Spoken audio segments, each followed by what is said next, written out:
Yassir, thank you so much for coming on the show, the podcast. This has been truthfully one of my goals for 2 years now since I started doing this. We've known each other for about 4 or 5 years, somewhere along there, I think. At least known Yeah, of each other. And so I always wanted to sit down like this and talk to you, just to pick your brain on so many things. I so I'm just glad that we get to do this. Um, 100%. Yeah, it's in it's been a long time since just like you said, about 5 years from the launch of SaturnoMovement. mhm. And yeah, it's been great to see it evolve Well, and to also congratulations on the prosperity of SaturnoMovement so far. It's Mhm. been great seeing the company grow, the business grow, but also just like the community grow. There was just the one Facebook group when it was starting, and then now there's a website, and then there's the app, and then there's the YouTube channel and all that stuff, and it's been amazing to see it all grow. How was that? How was the growing process? Like, what were the growing pains like? What were the kind of things that you guys had to work through to kind of get to where you are even just now and still growing? Wow, I don't even know where to begin. It's been quite a journey.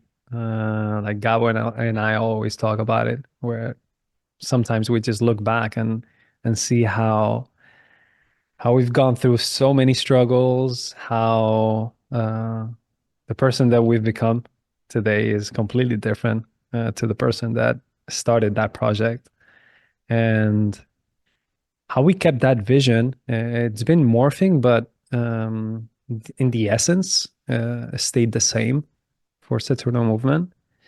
And the amount of obstacles and struggles that were completely unexpected of us and of the project itself, and how it just, yeah, it's that resistance or that obstacle or that force that pushes you to make new choices and transcend, I guess, old patterns of being and just, yeah, just learning new Mm-hmm. ways, opening new avenues to overcome all those obstacles. Because, like, from the many areas that launching a project um, gets you introduced to, like so many things, from leading a team to the technical aspect of behind building a website, building an app, thinking about the features, designing the whole user experience. It just goes beyond just being teachers or coaches who are showing how to unlock certain skills with body weight and whatnot. But it involves so many areas. So you need to wear so many hats, and that can get chaotic very easily, because then you spread yourself so thin that you don't even know where to get the energy to focus on what's important and which levers you want to move to actually make the project grow and make it work as well, and not lose yourself in the process, which I is understand. Yes, I understand it's that the tricky part. there's an interesting lesson that people say about business where you don't learn how to run a business and then go run the business and then start a business. You learn how to run a business as you're starting the business, as you're working on the business itself. And so it seems like, yeah, a lot of the stuff you learned you would never have learned if you tried to do it before you actually started or before you actually went through it. There's really no way to predict, I'm going to have these issues, so I'm going to need to learn how to do these issues right now, versus the issues will come when they come, the obstacles will come when they come, and then you just hope that you can learn enough, do enough uh, to get through it, Mhm. to overcome it. Absolutely. Yeah. And some issues or some obstacles, yeah, you can sort of predict and think ahead and how to solve them. But others is just through practice, like you said. Once you're into the trenches, you're gonna find things coming up at you, and then you need to figure out, okay, how do we fix this? How do we move forward with that? Is this something that we should pay attention to? And what are all of the things that we've been paying attention to that were not that important? And blind spots, so many. It's just so vast. Right. Like having a project shows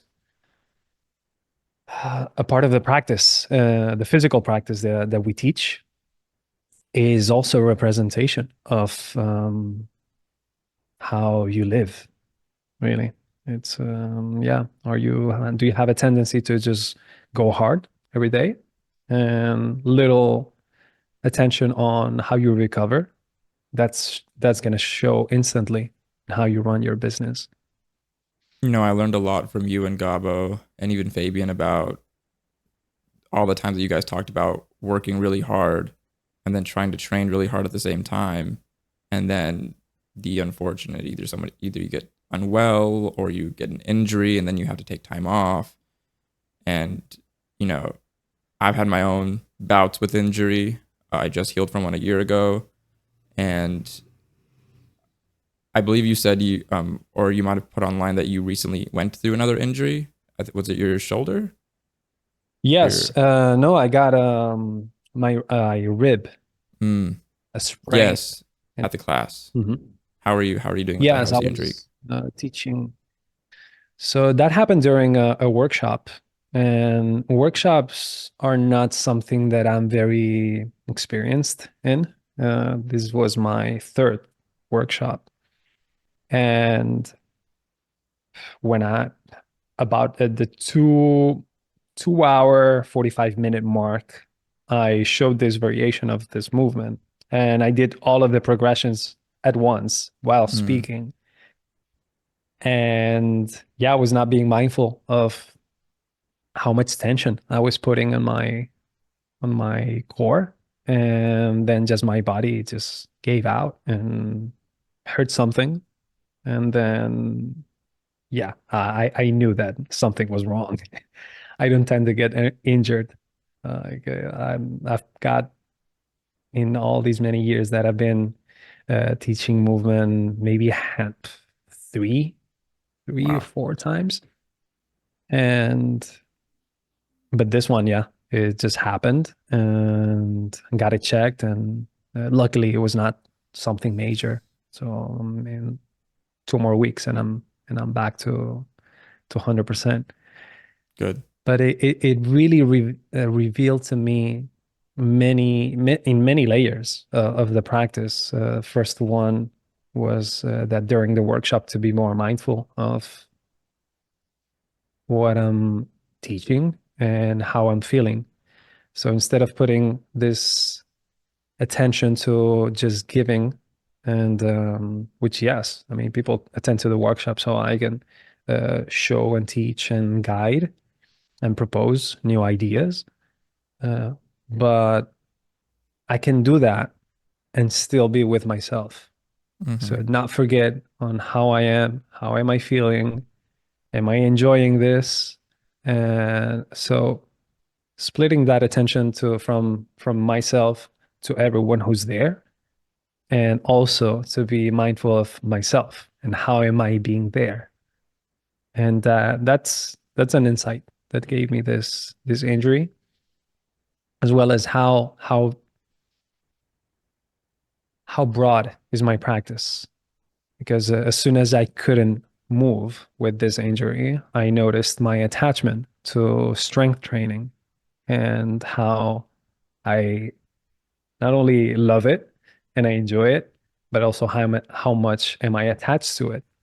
Thinking about losing strength or thinking about not being able to perform certain skills on the rings, and seeing that fear creeping in, and just yeah, breathing through that, and meditating on it, and seeing how it's there. But there's also this other part of me that is chilling and that is relaxed and okay, and just thinking, okay, just, I mean, I'm in it for the long game. It's an infinite game, and I I'm not just that. My practice is not just that. It's not just strength training.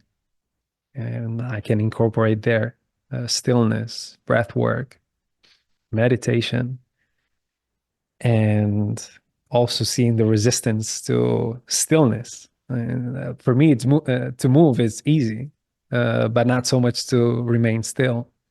So yeah, injuries are just so revealing, so revealing, Very much and so. not to be wasted. I like what you said about the attachment to the practice. It kind of shows you how attached or maybe even detached you are to certain parts of your practice once you get injured. Because in 2022, I had a micro tear in my wrist caused by a multitude of like everything happening at once. But the main issue was ego climbing because I was big on rock climbing then. And to your point, Lee, I wasn't mindful, or I understood what I was doing to my body, but I kept doing it. So I wasn't mindful of, if you keep going, bad things are going to happen. So I had a micro tear in my wrist. I couldn't put pressure on it. Um, Mm. I could pick things up. I could, you know, open a car door, but as soon as I tried to be in a push up position, my wrist couldn't take it. Stopped climbing, stopped working out. I realized how much like it affected me typing on a keyboard and a mouse. So it affected my work. And so it kind of opened up like you really injured a very integral part of your body. And because of that, the entire practice that I've been attached to, which had been at that point body weight and climbing, have all gone away. I wish we would have had. I wish I would have been able to talk to somebody about this back then, just to like maybe think, okay, well, if I can't use my wrist in the way that I want to, I can still do other things that are part of a practice that I can maybe start now while I'm healing, and I didn't. And so I had this fear, and my fear came into reality of I'm going to lose the strength I have. I'm going to lose the techniques that I have. I'm going to lose the mind body connection that I have because it took a year for me to heal off that. Um, and in that time, I could have been moving my legs. I could have been moving other parts of my body. I could have been using one arm just to move a little bit while another arm is resting, just to keep things going. But that fear settled in a bit too much, and I ended up not moving. So what ended up happening was I lost attachment to my practice. A year later, body weight movements didn't feel the same anymore. They didn't feel as like engaging, enjoyable. They did not feel as fun as they used to. Even back when I was a beginner in like 2015, when I started my practice, I got my first muscle up. I was training pull-ups, the L-sit, all that stuff. That was so fun. Even though I knew I was really bad at it, I couldn't even hold an L-sit. It was so shaky and everything. And this time it felt like going back to that beginner phase didn't feel fun. And then opened my eyes of, okay, maybe you thought about the practice wrong. The practice was not the techniques. The practice was not the strength. The practice was not, all these things. The practice was just, you're going to go move. And so you just need to get back to that first. And so over the past year, and I quite literally just now in October got my mind right to feel I'm enjoying the movement again. I've been weightlifting more than I have been doing calisthenics, but I've been sprinkling it all in because at some point when my body's back to a baseline level of I know it can handle something, you can bet I'm back to training muscle ups. I'm going to be back to training my levers again. I want my handstand back. I want all these things back to then go further on. Um, to your point, it's a long game. It's a very, very long game. Um, but I noticed my attachments to calisthenics has been much lower lately. So I've just been kind of letting it happen versus fighting it. Of no, you were the calisthenics guy. All of your friends knew you as a calisthenics guy. You used to post about all these things that you could do. You have to get back to that because that was your identity back then. And learning that identity is not the one thing that you do. It is a multitude of things that you do. To your point, like meditation, breath work, simply just walks, or in your case, spending time and moving with your daughter. And I love this relationship that you've started with her, and you've kind of showed it a little bit of how like you move with her, and when she was just a baby and not moving, you would move around her, and then you got her into moving with you. How has it been, kind of how you used to train before she was born versus how you train now? Has there been any kind of shift in how you move, what you do, what you focus on, or because you're moving with her, you do different things than you would do alone? Because I've had these same thoughts, because my wife and I may be looking to start a family at any point in the future, and just thinking about how am I going to move when I have my child. Well, her it's just having a child. Well, speaking for myself, it just changed everything, absolutely every single part of me, because it's such a profound. It's so psychedelic to see a creature in front of you that has her own personality, that is growing, and that you see yourself reflected in her, same as my wife. And it's just, uh, it's hard to put into words. So absolutely, it changed the way that I view my practice so much that, and this insight has came not so long ago, maybe about 3 years ago. Um, my daughter is 6. So on her first 3 years, so yeah, she would want to play, but she was still a baby, and I would see how she would move and how she would evolve. The first years, babies grow like crazy in the first months, and you see that evolution of movement. Once you see movement everywhere, you have a child, and then you definitely see the movement in her, certain patterns, when they begin to try to stand or try to walk, and the games that she proposes. So to bring it back to the point of how it changed my practice, the point that um, has helped me the most is to find the coherence in my practice. So before, my practice was very lineal, and this is a concept that, or a perspective that I'm teaching in my workshops, called duality. And so we've got the linear aspect of movement, and then we've got the organic. So my practice before was very linear, was very reps, sets, linear movement patterns, having a certain um, program that's very structured, that on paper looks optimal. And the part that it was missing was that coherence, which you cannot get to a coherent practice without uh, self-inquiry and asking yourself questions. Why are you even practicing? And does that fit into your current state or your current period of your life? And what used to happen was that I would get home completely tired when my daughter was about yeah, two and a half, and she would ask me to play. And I would be so tired that I would either play just for a very short amount of time, or I would tell her not now because I'm so tired. And so I would see myself practicing, getting stronger. But then the question is for what?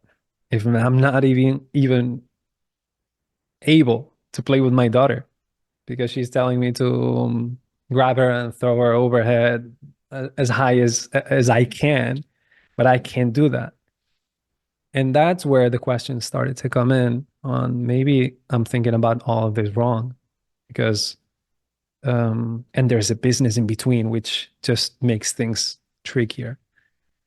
Um, and then yeah, started to switch my practice into infusing it with some playtime, some exploration, some improvisation, and not thinking about it in a so linearly, but letting some movements appear organically, just like in the games that my daughter would propose as let's play just hide and seek, or let's build this circuit and figure out a way to climb this wall or whatever.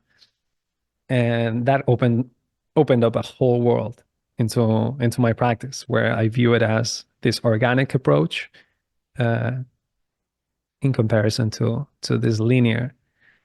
So and that changes completely everything. It's just infusing play into your movement practice, which it's not just play in a physical way, but it's actually to be open, to create, to improvise, to allow yourself to be surprised and not have a plan, to surrender to whatever happens in that moment and not having under control and planning it.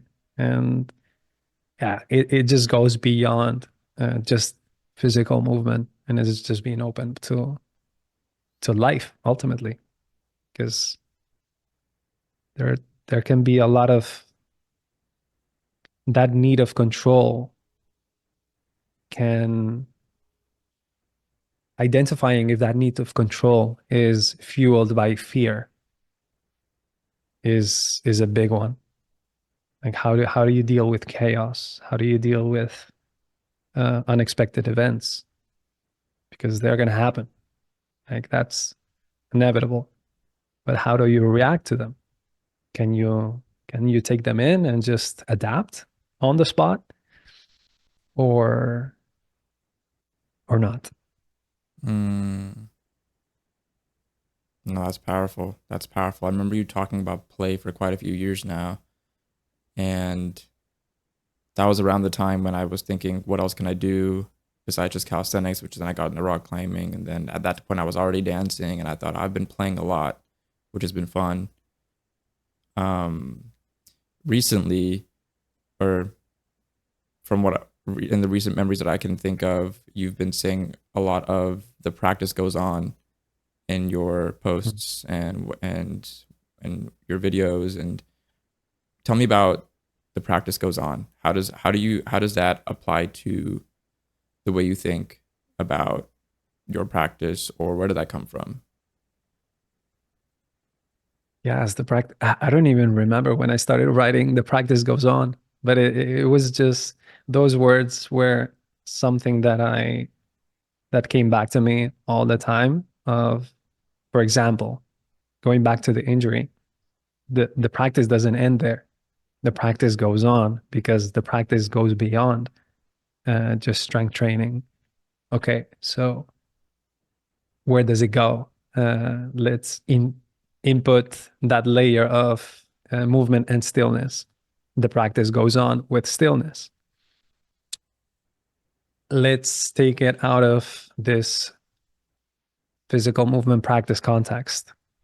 Let's say that I have an argument with someone, and instead of um, communicating in a calm way, I lose my temper, and I'm aware of it. So the practice goes on also there. Um, okay, maybe I shouldn't have said that. I need to keep practicing because that's not who I want to be. So the practice goes on there. The practice goes on when I see that I'm not being present enough with my family, or I'm not being present enough teaching a workshop, or I'm not, um, yeah, whatever it may be that you want to improve, the practice goes on. So I view the practice as living, but without conceiving it as a task. Because if I do, then the practice goes on as well. Because I don't want to view living as a task to be checked. And actually, the practice goes on when I need to rest more or when I need to be more playful. And that's what those words just keep coming back to. Just the practice goes on because it's an infinite process or a journey. But I also don't want to view it as a test that I need to pass. It's just keep practicing. Oh man, that last thing you said, a test I need to pass, that speaks a lot. Um, Feeling like, I don't know, there's just so many times in my life where I felt like this is just something I have to do. It's not like, it might be something you want to do, but in the moment, you're like, I really don't want to do this, but I have to. So I do. Checked off the list. Great. Versus, Mm. sitting down thinking, why do I not want to do this? And maybe,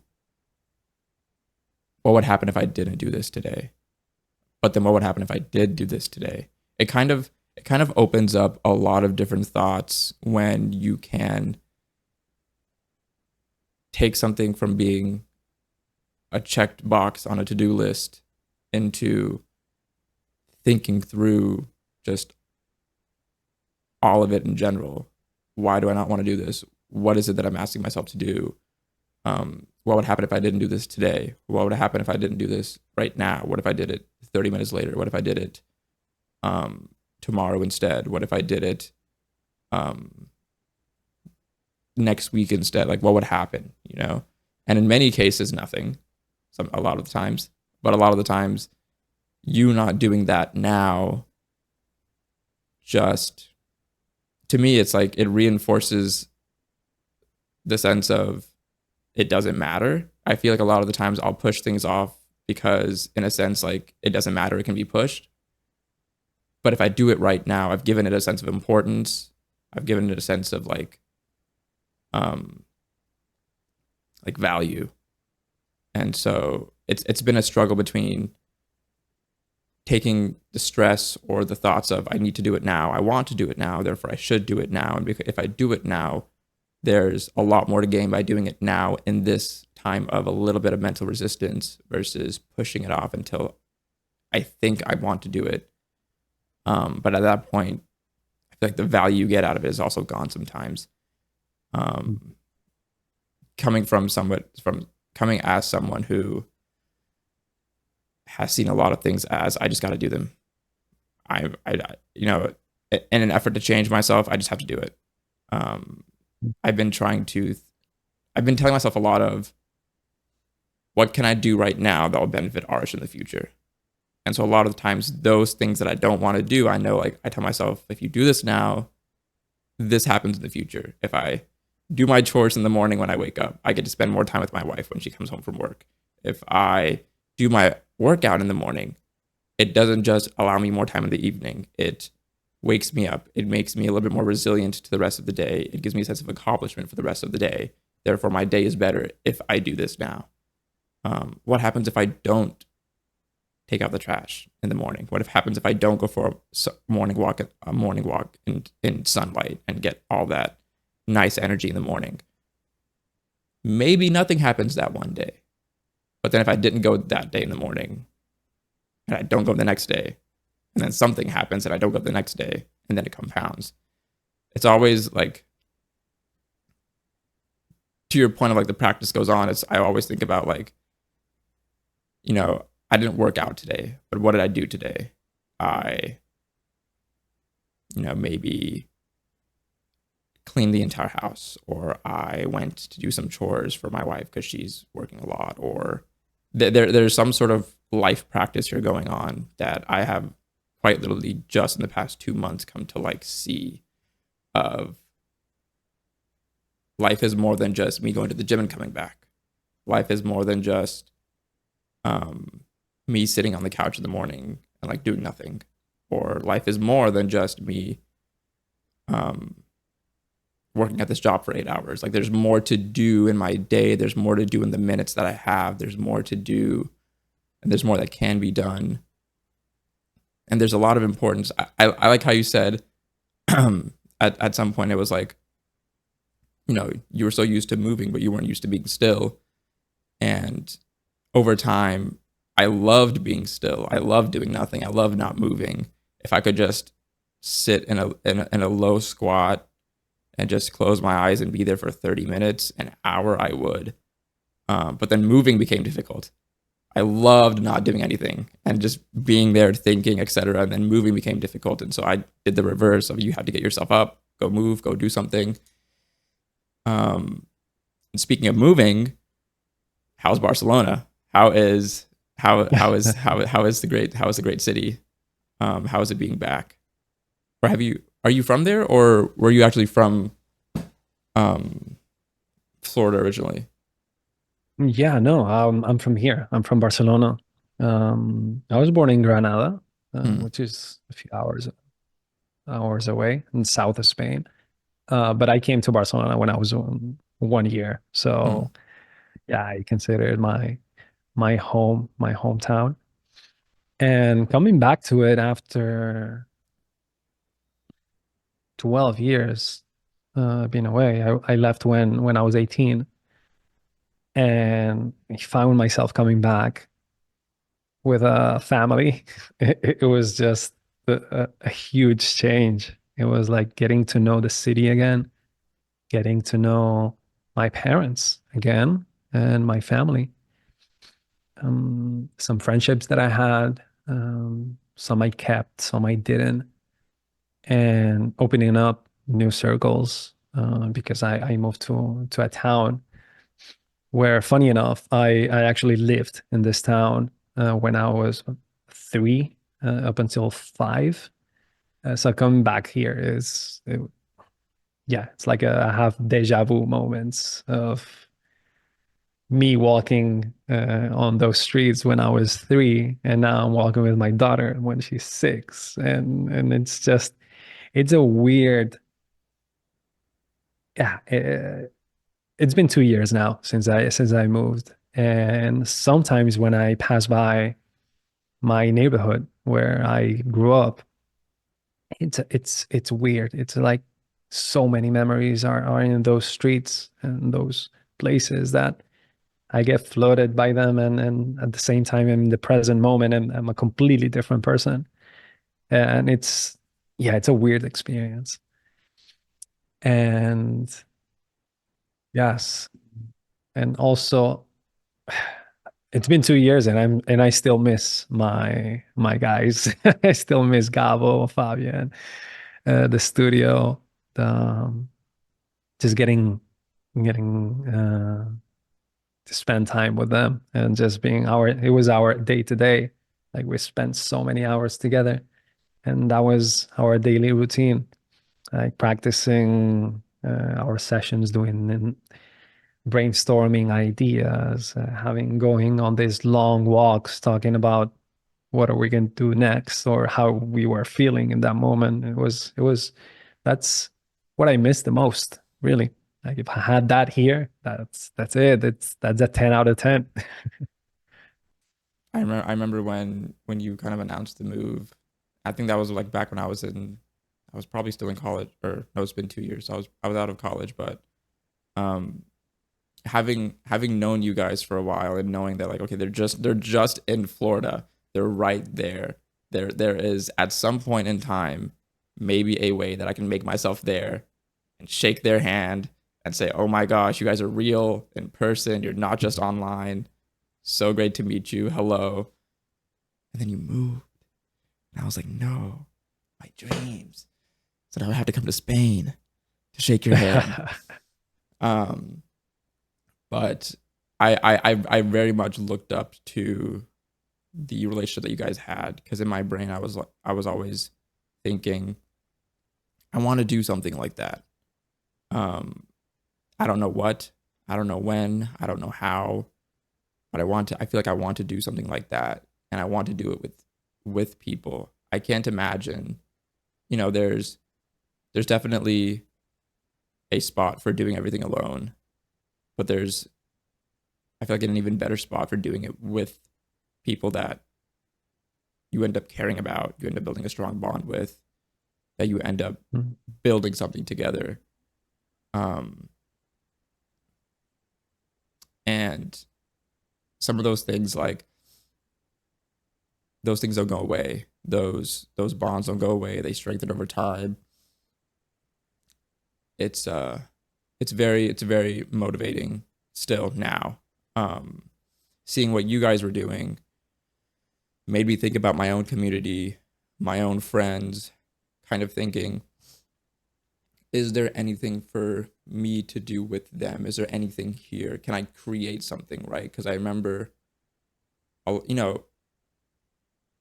always been afraid of letting life go by without, and just being on autopilot. And so recently after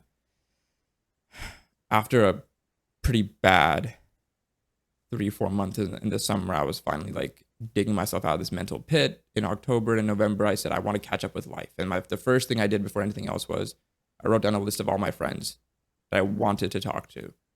There's a paper list in front of me that I look at that says, these are the friends that you listed that you want to talk to. And it's not all inclusive. It's just that I want to talk to them. So I reached out. I said, I want to talk to you. Let's get on a call in the next 2 weeks. Let's chat. Let's catch up. And I did that. And then that changed into talking with some friends about, hey, do you want to do this? Do you want to go do that? Do you want to set up another time? Do you want to come on the podcast? Do you want to chat about something else? And I found myself once again trying to create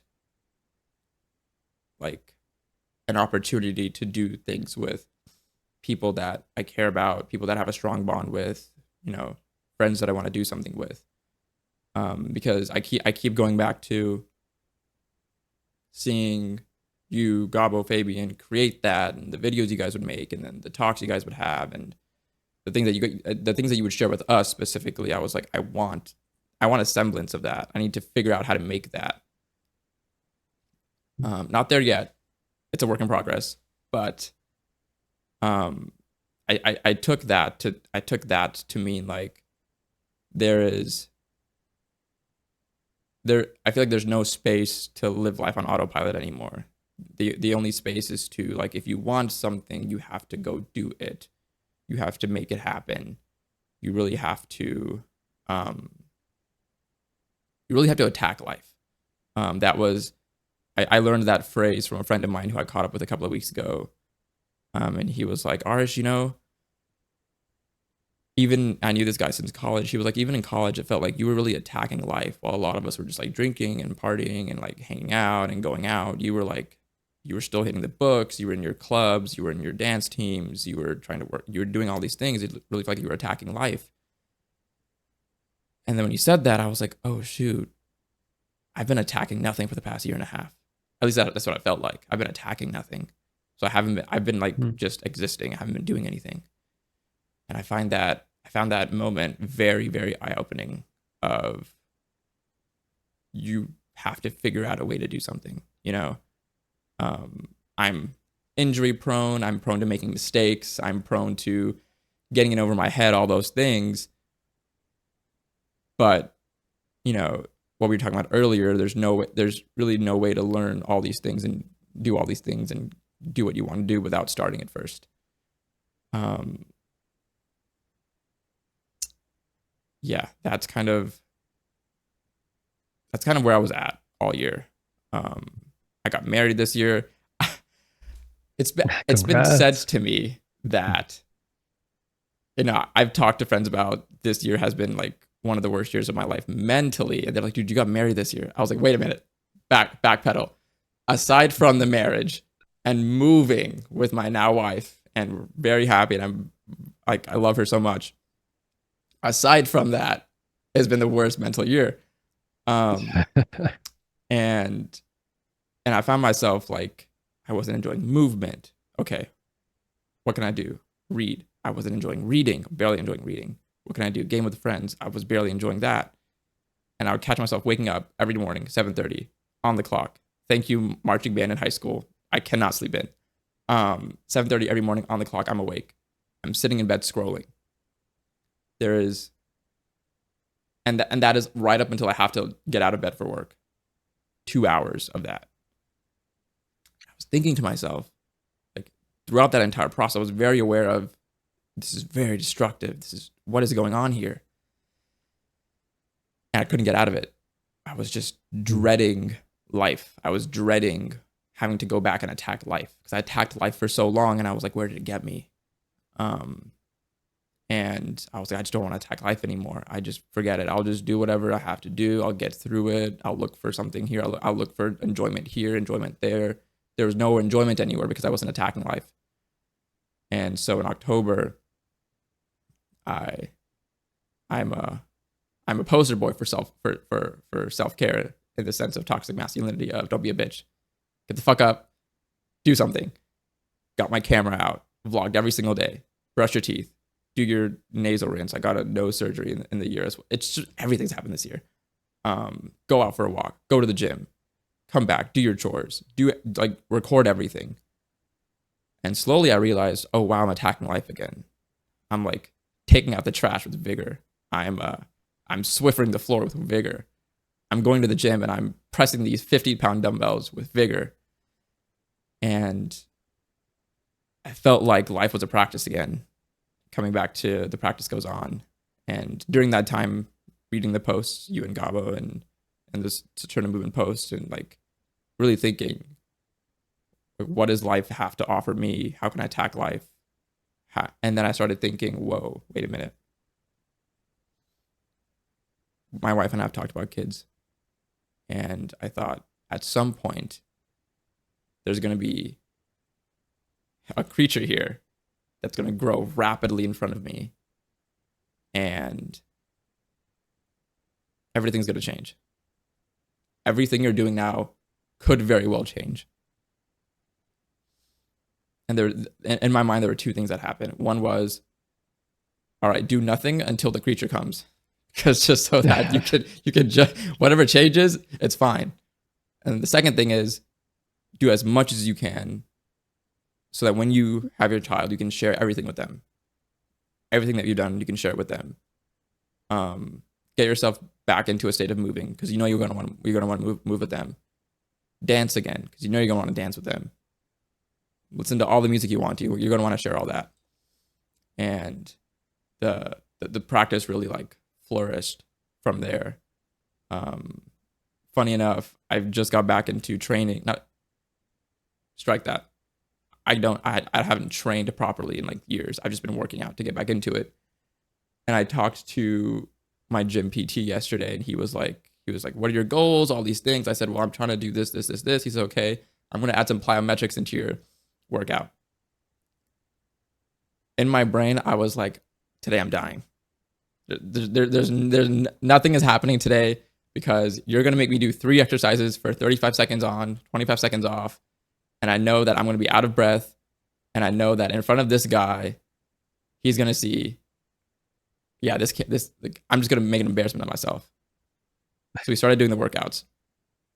Got to round 3, got to exercise 1. And I said, okay, I have 2 options here again. I can finish this exercise.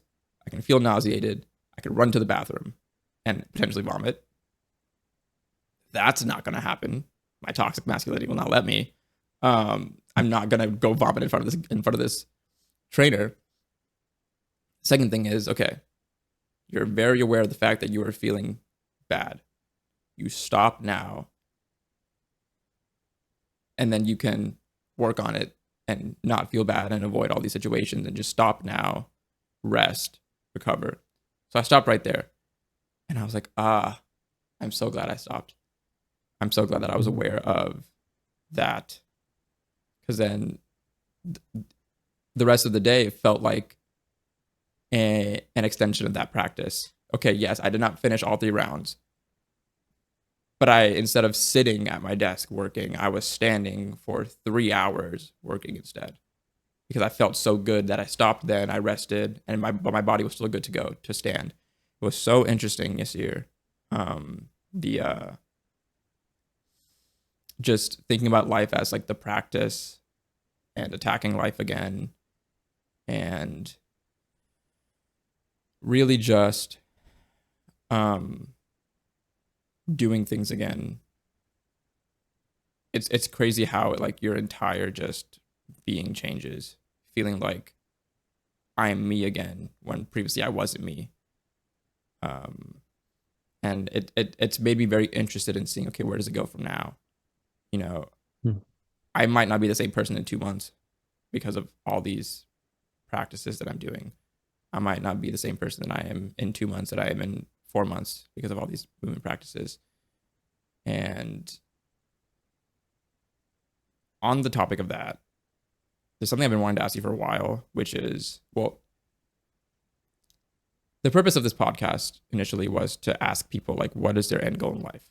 Because I was trying to find mine. I was trying to find my purpose, because I've been purposeless for a while, and I understand that the whole point of an end goal is kind of a paradox because there's no end goal. It's ever shifting depending on what you're doing in life.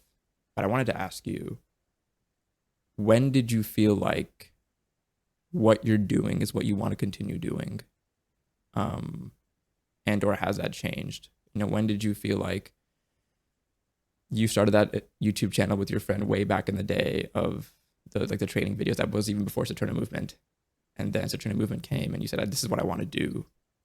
And then, you know, your daughter was born, and maybe you think, "This is what I want to do. I want to be a father," or "I want to continue to like." Where do you see your purpose um, going? Where do you feel like your purpose is? Hmm. That's a question that I've asked myself so many times, and especially with the rise of this Japanese concept called the ikigai, of Mm, finding your purpose. And I had mixed feelings with it, to be honest. I was thinking, okay, it's this purpose. What is the purpose? What's my purpose in life? And I feel that it's a question that I need to ask myself continually. It's not something that, oh, now I got the answer. My purpose is this. Well, it might be for now, might be teaching movement. And maybe that's my purpose as of this moment. And if we go on a micro level, my purpose is to open up the possibility to move with wings to whoever, whoever wants to try them, regardless of experience, age, whatever. Maybe that's my purpose on a micro level. And I feel that there are many purposes because that would be Yassir's micro purpose of my coaching aspect or my teaching aspect. So that's why I've been thinking about purpose for so long that my purpose is also to be the best dad I can for my daughter and the best partner I can for my wife. So yeah, I don't have a straight answer into my purpose is this and have it very clear and communicate it. And my purpose is transform X for X amount of people. But that's something that is going to keep shifting and changing, depending on. Right now, I'm doing what I feel like I want to do and what I feel like it's fulfilling me. And whatever I'm learning, I'm putting it to the service for others. Um, and I guess that's my purpose now. interesting. I I agree. I think whatever you're doing that fulfills you in the moment is maybe what your meant to do in the moment, and then that'll change with the future, with whatever fulfills you the next time and the next time and the next time. Why rings over many other, you know, specialties, practices? Where did this focus on rings come from? I started training with rings in a more calisthenics, gymnastics way. I would say about 4 years, 5 years ago.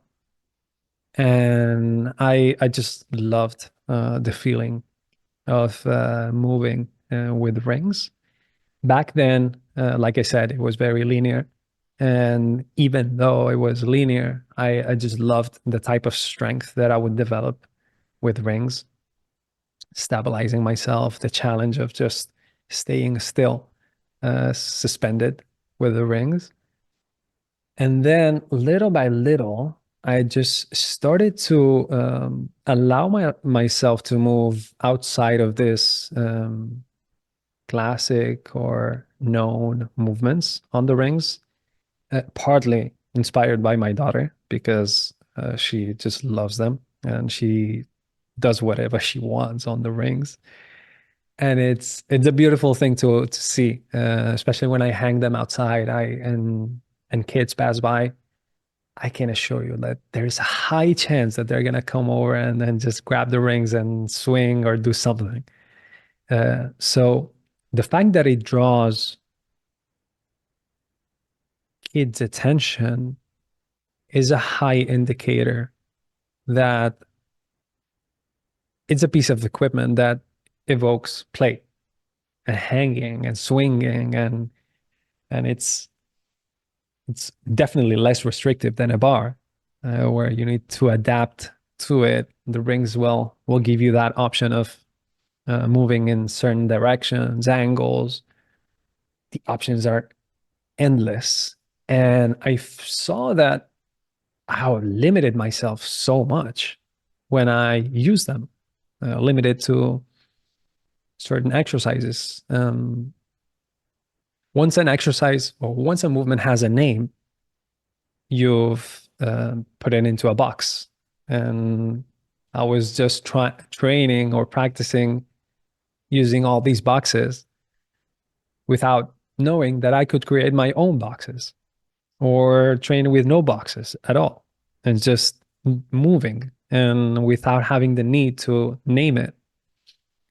And of course, names and forms and techniques are useful.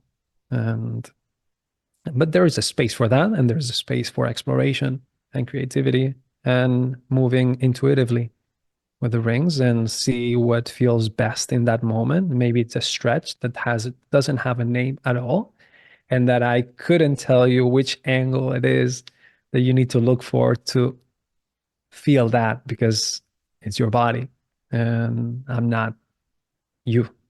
So you're the only one who's gonna get that feedback in that moment. So rings are just, yeah, this piece of equipment that allows me to explore all of that. And they're highly adaptable. So anybody can use rings. Once you open up and see the different options, that's it. The rings are for you. You can push, you can pull. You just need to hang them. That's the only prerequisite, I would say. And yeah, they're highly adaptable. Great tool. I yeah, the I think one of the first purchases I made for my personal set was rings, because it just looked like, well, in addition to being adaptable, they're also very, very humbling. They really make you be honest with yourself about how well do I know my body, how strong do I think my body is, how mobile do I think my body is, how stable do I actually think my body is, because when you're moving weight, you're stabilizing the weight, but with rings, you're stabilizing yourself and the rings. Like there's literally nothing there to keep you in place besides you and this thing that's hanging. And it's probably one of the most fun things I've ever done is play on rings. Um, it provides such introspection to like what you think you know versus what you have no idea how you have no idea what muscles you're working. You have no idea what like your brain is going to do when you're up there. You have no idea like what your hands should be doing, need to be doing when you're up there. And I always find myself like trying to figure out every time I go on the rings, it's like something feels new every single time I'm up there. I was hanging here yesterday and it felt fine, but I'm hanging here today and I'm not feeling fine. What happened? Am I like, you know, you you go into the easy questions of, are they too far apart? Are they too close? What's going on? And then you dig a little deeper. Um, am I hanging the same way? Am I feeling the same way? Am I like fatigued from yesterday? So am I hanging the same way today? Is going a little bit deeper. Um, Maybe this is just how it's supposed to be, and there's nothing wrong with it, and you just hang or you press on it, and it's interesting. I enjoy um, seeing you do what you do on the rings. I think it's really a fun way to look at it because most people only know rings from gymnastics, so they only see it at the Olympics, and they only see gymnasts. Like you don't see the rings move unless a gymnast wants those rings to move. So they don't really see how playful the rings can be when you're on there. You're just wiggling about, trying to figure out like how do I slow this thing down? How do I stop this thing? Um, but no, they're amazing. I do love the rings. Yes. Yeah. And something that it's funny to see, or not funny, but interesting to observe how the reactions I get when I tell the whoever asks me about rings, and they tell me, oh, but the rings are hard. And yeah, absolutely, they can be. It can be so hard. But like you said, the conception that we have of rings comes from gymnastics, calisthenics, or CrossFit. Like those are the three sports or disciplines that we have a reference of rings from. I am generalizing. And in most of them, you conceive them as this is a piece of equipment where I need to suspend myself. And again, something that I say a lot on my workshops is why not work on them with feet on the floor? So the why not question is something that I come back to a lot. Is why not grab one ring instead of two? Why not use the strap? Why not just stay below the rings? And we're not even talking about suspending ourselves. Just how much can you do? Just staying below the rings. And those are questions that open up so many possibilities that allow for this new ways of movement that feel different in your body, that if you just allow yourself to play with them or to learn a few of these movements, is just so nourishing in so many ways. And back to the point that you mentioned about being very humbling, that's a big point also, because yeah, you you'll need to eat some humble pie in the beginning, especially if you want to do things suspended. And how do you deal with that? How do you deal with frustration? How do you deal with if you're practicing outside or in a gym? How do you deal with the looks of everyone else if they are looking at you? Or so yeah, it goes deep if you want the practice to go into those directions. And what's stopping you, and why do you think using the rings with feet on the floor? is conceived as beginner or that you're not strong enough. There are so many ideas in there that are fed perhaps through social media, where you see some insane feats of strength and skills, and you're like, oh, there's you see them, they're like so far and out of reach, or you believe that they're out of reach, and that's the idea that you have about the practice. But it doesn't need to be that. It doesn't. Like it. Why not create your own? Like I mentioned, create your own practice. The last time I pulled out the rings at my gym. One of the trainers there was like, "Is that one of ours?" Like, no, no, that's mine. He said, "Okay, cool," because I didn't think we had rings. They're cool.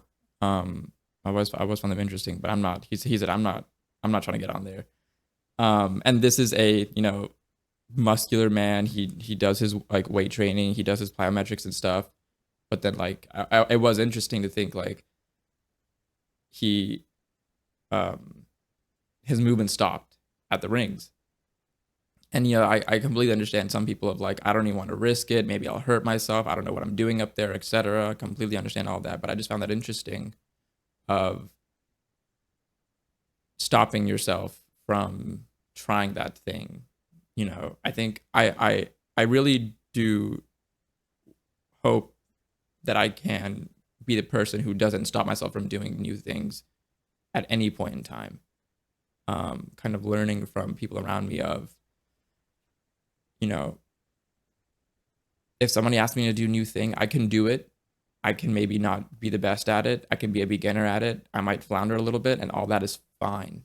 There's no reason that a perception of maybe how I think somebody sees me should color me wanting to do this new thing.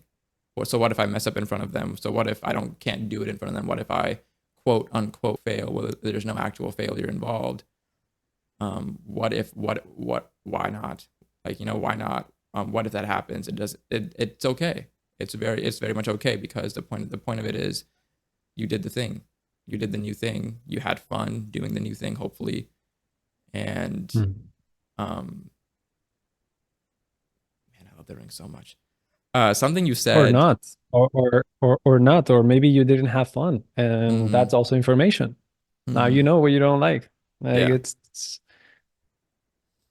no. Um, Something you said um earlier about, are you thinking about people looking at you?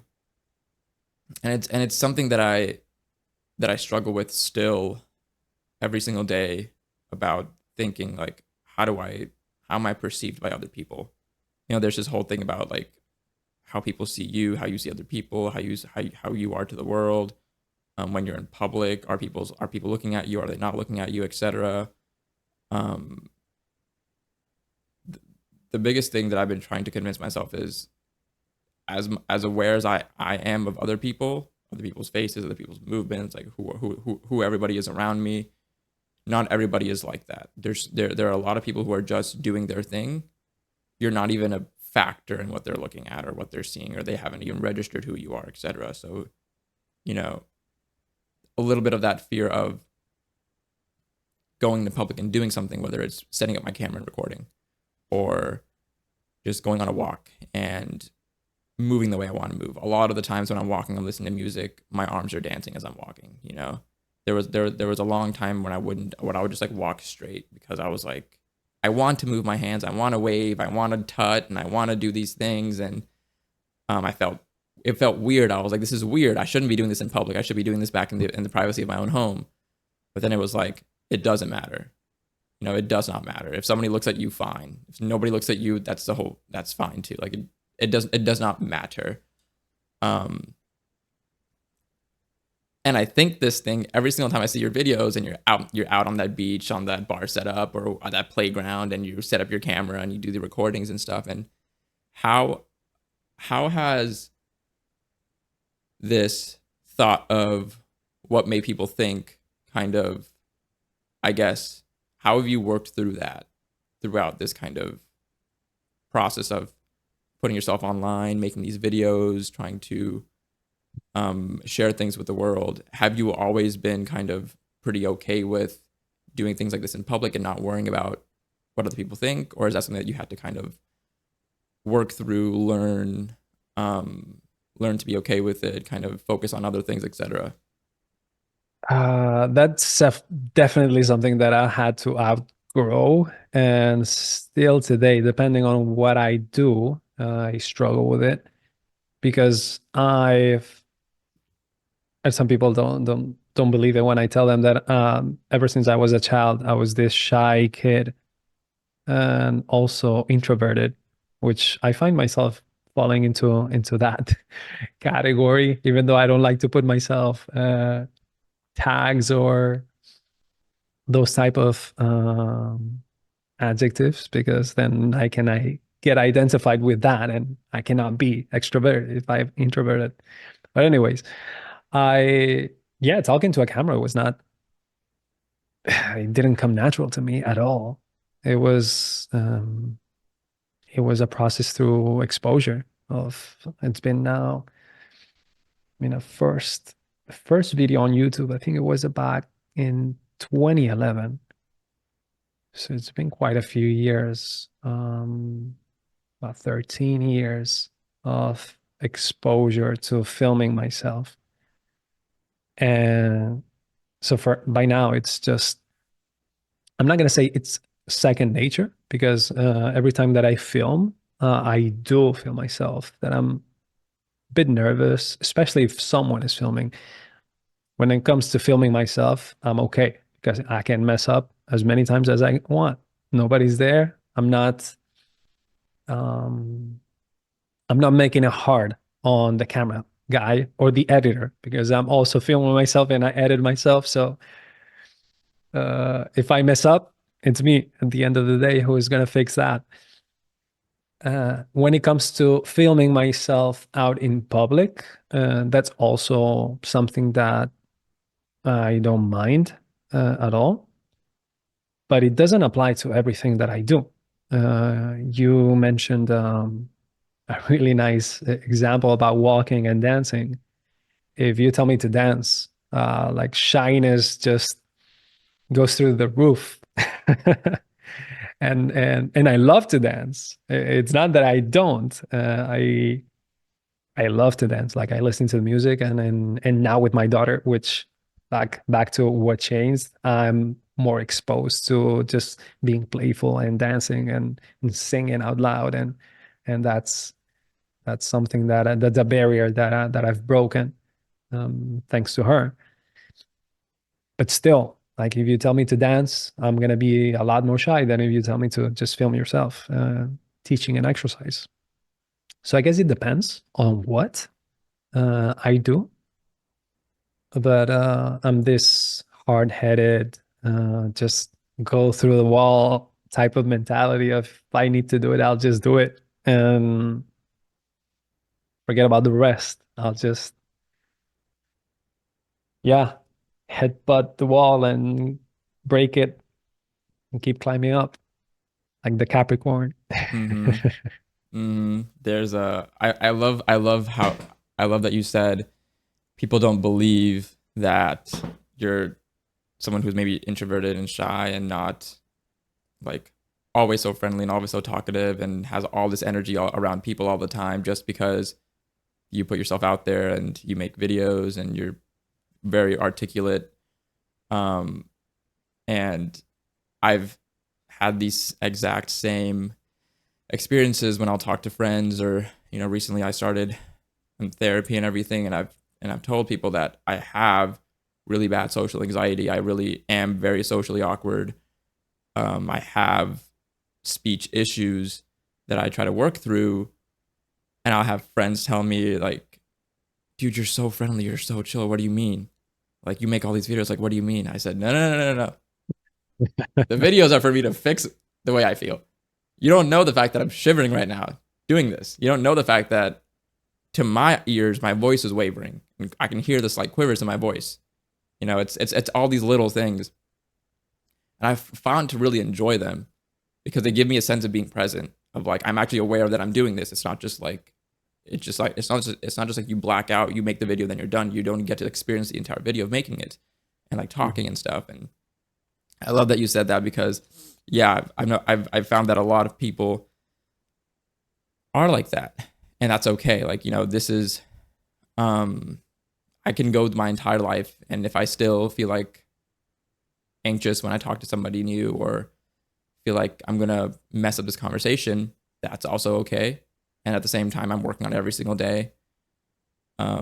Maybe the person I'm talking to won't know the fact that I rehearsed my opening 3 lines of a conversation 1,000 times in my head to get it just right, to make sure I didn't stutter and I didn't stammer and I didn't do filler words. They're not gonna know that. But hopefully, I just had good conversation and a good interaction with somebody, and I walk away from it happy. They walk away from it happy. Um, I want to pivot. I got two questions for you. I want to pivot. Besides, well, obviously your time is very taken up with a lot of things.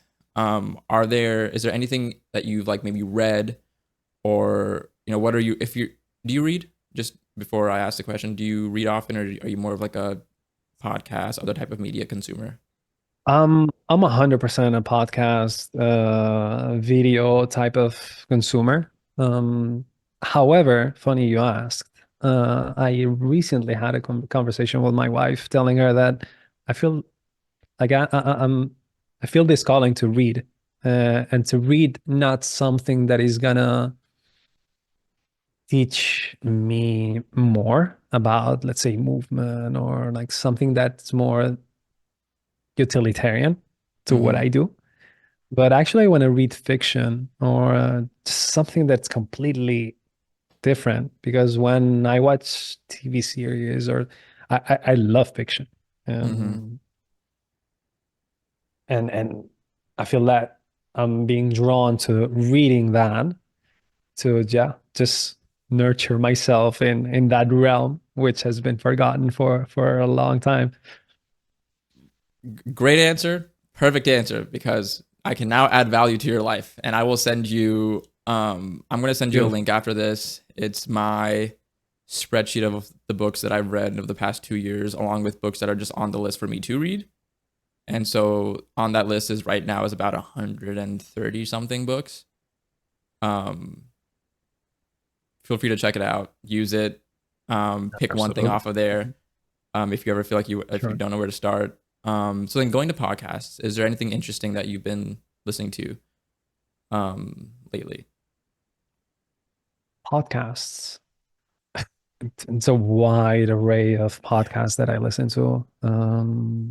You want the specific name of the podcast or Sure, the? yeah. I mean, because I'm always interested in finding new ones.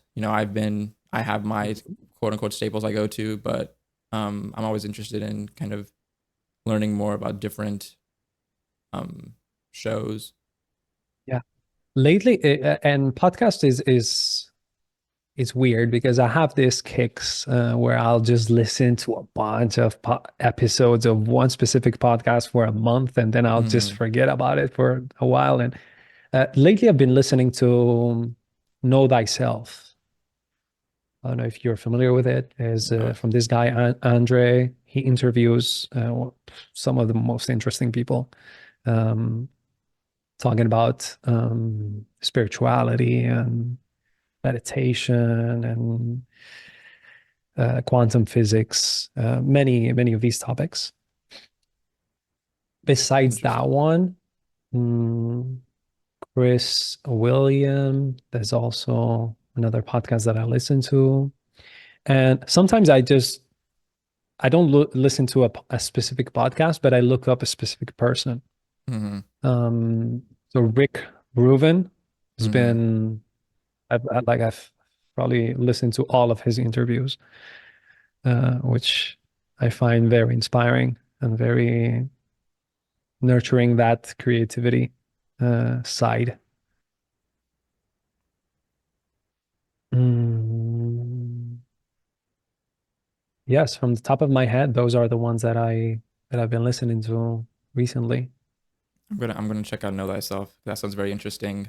It's funny you say Chris Williamson because his podcasts were the ones that got me back into listening to podcasts regularly again. And yeah, like I read a lot, but I reserve anything audio for like videos and podcasts. I don't do ebooks. I don't do audiobooks just because I want to like save that space for podcasts. And yeah, Chris Williamson has been a big one as well. Just learning. I just enjoy the questions that people ask in podcasts. That's something I'm trying to work on and learn through listening to all of these podcasts. Like, what kind of questions are they asking? How much are they listening to their guests versus like interrupting them to ask their question, or how much of it is like a actual conversation versus an interview? And those are very interesting topics, and like things to learn from. Yassir, I appreciate you coming on the show, coming on the podcast. Like I said, this has been a long time in the coming, and I appreciate you spending your time with me here like this. Before I let you go, I wanted to ask you if there's, out of all the good insights and stuff we've been saying this entire time, is there any one piece of advice that you want to give to somebody listening to this?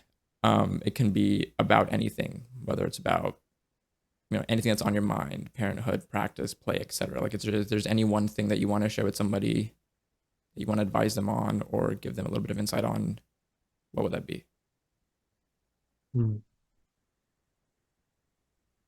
Something that I would tell myself or remind myself of, and it's to get very familiar with the voice that you have inside and to listen to it and to follow with the sensations of the body. Because following that voice and the sensations of the body, that's going to give the answer to many questions that you are seeking an answer for. Lovely. Yeah. Man, you had that hidden back there. I can't believe I almost didn't have you say that. Wow. Snaps for that. Thank you so much. I appreciate you coming on. Harish. I do want to finish with acknowledging that you coming out and saying how you were mentally, how you've been going through therapy, which that resonated also because I've been doing therapy for a while. That's very brave of you, and thank you, because that inspires many who are gonna listen. And as a man who, it just looks like these are topics that we don't talk much about our mental state and our short, yeah, Of course. going No, deep that's, into the whole. And so that's, thank you for doing that. of course, that's a topic I talk to a lot with my friends now. So I'm looking to talk about that more as it progresses. I'm new in that space too, but that's a topic for another time. Absolutely. Thank you.